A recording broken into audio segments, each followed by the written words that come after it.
If Tales from the Crypt didn't provide you with enough sex and violence, then Masters of Horror is here to deliver. Better yet, to quote Robert Englund's character in Dance the Dead, "Let me caution those of you whose nerves are not what they used to be. Get the fuck out now!"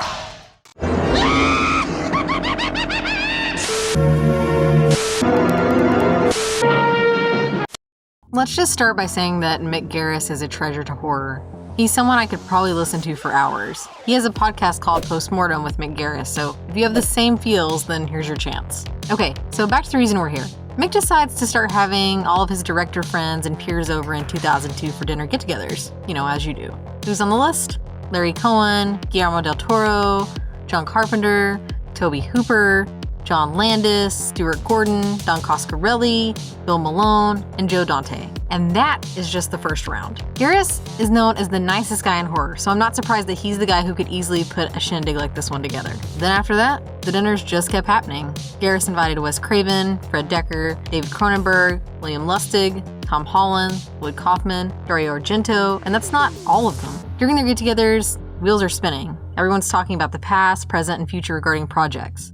This has got to be pretty inspiring, and it was. Garris essentially got a think tank of horror masterminds together, and we're all quite thankful for that, as well as a bit envious. Not all who were invited participated in Masters. The series debuted on Showtime in 2005. I caught some of the episodes there, then rewatched them when they made their debut on the legendary Chiller channel in 2009. Every time I say Chiller, it's hard to resist talking about the greatness that it once was.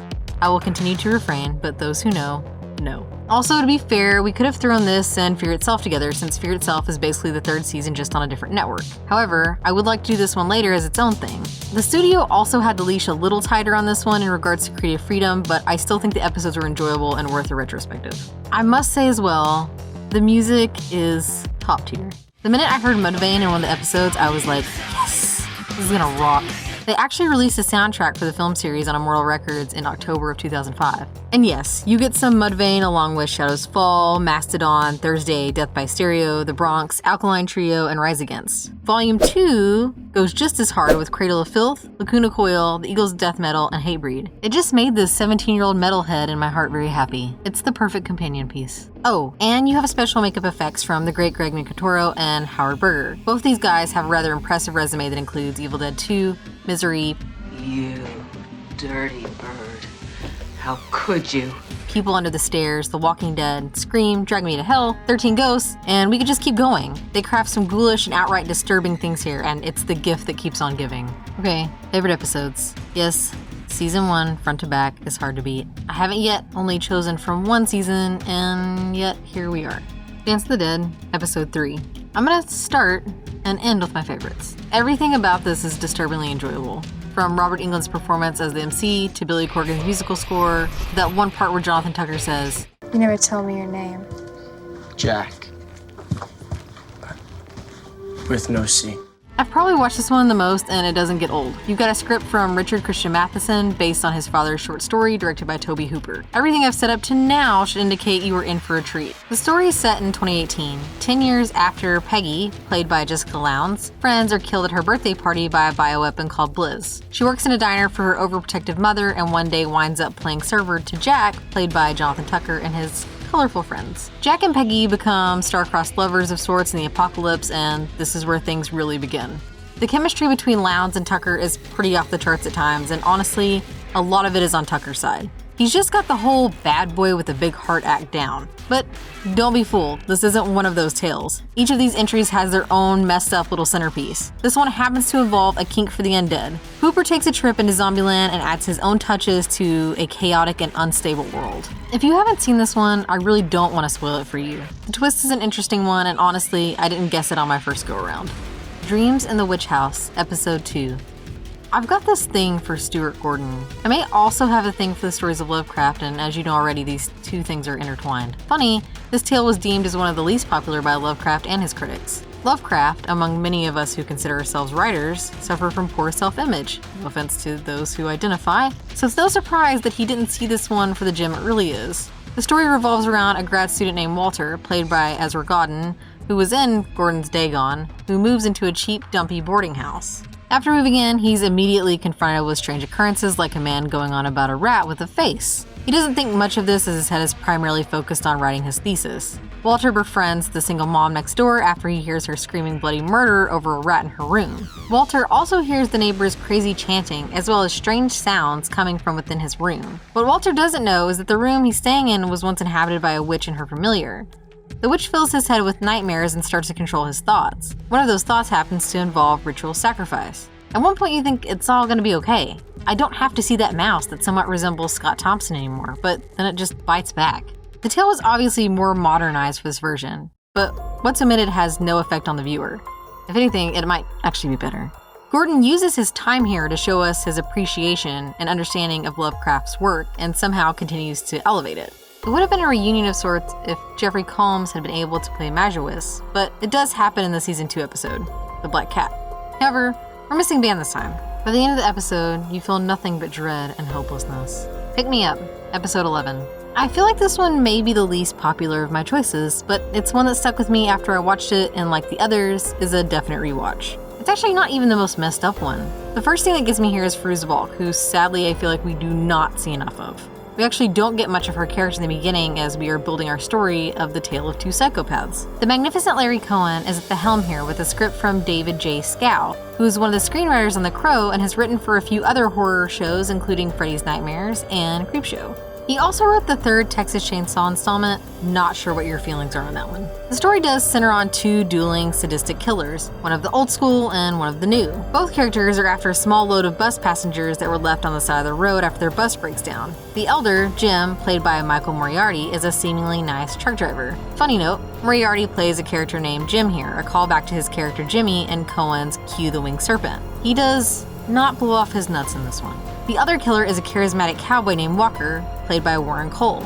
Now, Cole you may have seen recently in Yellow Jackets. He plays Jeff, husband to Melanie Lynskey's character Shauna. I did not originally like Jeff, but after the last few episodes, I totally changed my mind. Sorry, Jeff. I can't do Cole dirty like that anyway because he's a fellow Texan. I digress though. This offers more character and less gore. Watching Moriarty and Cole play off one another is quite entertaining. We already knew what Moriarty was capable of and he kind of outdoes himself here. There is gore, but the entry is sort of a break from what we've been through thus far. The eye bleach opportunity, kind of. It's a fun one and hopefully some of you feel the same too.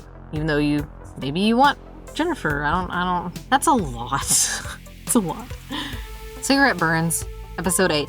Cigarette Burns is a masterful piece from John Carpenter. This has got to be my top entry for Masters. I know Imprint, which we will talk about later, gets a lot of hype, but this one takes it for me. It's a slow burn, but it's an intense one. There's something morbidly intriguing about a form of media that may be cursed. The film at the center of this is titled La Fin Absolue du Monde, The Absolute End of the World, which in its first and only screening caused the audience to go mad. An eccentric wealthy cinephile named Mr. Bellinger, played by Udo Kerr, tasks a rare film dealer, Kirby Sweetman, played by Norman Reedus, to hunt down the only print left of Du Monde. The pacing takes its time with you, but when it catches up, you wonder what depraved act you're going to see next, and then it just keeps coming. This echoes Sweetman's partner Timpson when asked why he adds the cigarette burns.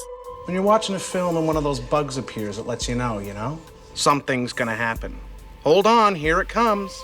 I would also be amiss if I didn't mention that Carpenter's son Cody heads up musical duties in this episode, and it's excellent.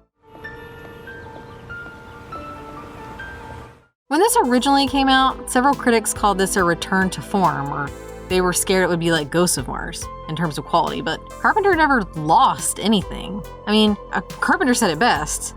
It's called Ghosts of Mars for Christ's sake. Why would anyone take this movie seriously? He was having fun. Not to get on a soapbox, which I'm going to for just a short minute, but can we not just enjoy things? Sometimes our faves crank out potatoes, however, I don't fault them for that. No one should be punished for trying something different, nor should they be accused of falling off. John Carpenter has more talent in his eccentric little pinky toe than you or me combined. Isn't horror about being able to do anything? From campy to serious to the absurd? It all has a place and there's someone who enjoys it. So get in on the horror kumbaya with me, okay? Let's laugh at the weird dumb shit we like together. I have many honorable mentions, which I feel like I need to mention. Basically everything I left out of Season 1. Season 2 had some notable episodes as well, like Family, The Screwfly Solution, The Damn Thing, and The Black Cat. The biggest one we need to briefly discuss is Imprint from Takashi Miike. This episode was supposed to air as the finale and never did. Garris said it was one of the most disturbing films he had ever seen. Miike does not pull any punches. If you've seen Audition or Ichi the Killer, then you know what you're in store for. Japanese horror contains some of the creepiest shit I have ever seen in my life, and this is across all mediums. Good news is, if this is your bag, then you can watch it in all of its violent glory on DVD, Blu-ray, or Prime. And that leads me to, where can I watch it? You've got several ways to see this one now. It's pretty much free on several streaming platforms if you're cool with occasional ads. The Season 1 box set that came out in 2007 is basically a little mausoleum with all the discs inside. The Season 2 box set is a skull. For those of you who like your physical media, this might be a worthy purchase. There's also a ton of extras and features. You may also enjoy these episodes with the director commentary on, especially if you've seen these before. Gordon's is probably one of the best because of how detail-oriented he is. He's one of my favorites when it comes to commentaries. So, what happened? Where is it now? Showtime decided not to continue the series following the second season. In 2007, it was reported that Lionsgate would be taking over the third season with 13 episodes coming to NBC. Yes, NBC. It was rebranded as Fear Itself and brought on some new directors like Darren Lynn Bousman, Mary Herron, John Dahl, and Larry Fessenden. Jonathan Sketch, who will always be Jimmy from That Thing You Do, actually adapted a few short stories for the third entry. Sadly and predictably, Fear Itself only ran for one season. Lower ratings were the killer for this one. Good news here is that if you want more of the same, you can go check out Guillermo del Toro's Cabinet of Curiosities, which also has its own take on Dreams in the Witch House. IDW also did a comic companion series to some of the episodes. I went to look for those, and it looks like Ben Templesmith did some of the art, and it's pretty wicked. So if you wanted to check out how that translates, there's that option as well. If you had the opportunity to get all of your favorite directors together to create an anthology series, you would absolutely do it. Just being able to sit there in the same room as some of these folks and listen to them talk about what drives them and to hear what they have up their sleeves would be something else. Mick Garris offered up a platform for his peers to do whatever their dark imaginations desired. Some of them stuck to what they did best and others took a different route. The idea was that they had a showcase and the freedom to go all out, and they nailed it. I had been wishing for a bit that we would get a similar style series to this one, and thankfully Cabinet of Curiosities came along. I'm hoping to get another season of that, even though it's kind of up in the air at this point. That all to say, if Garris decided to get all of his friends together again, we'd be all for it. Until next time, my creepy companions.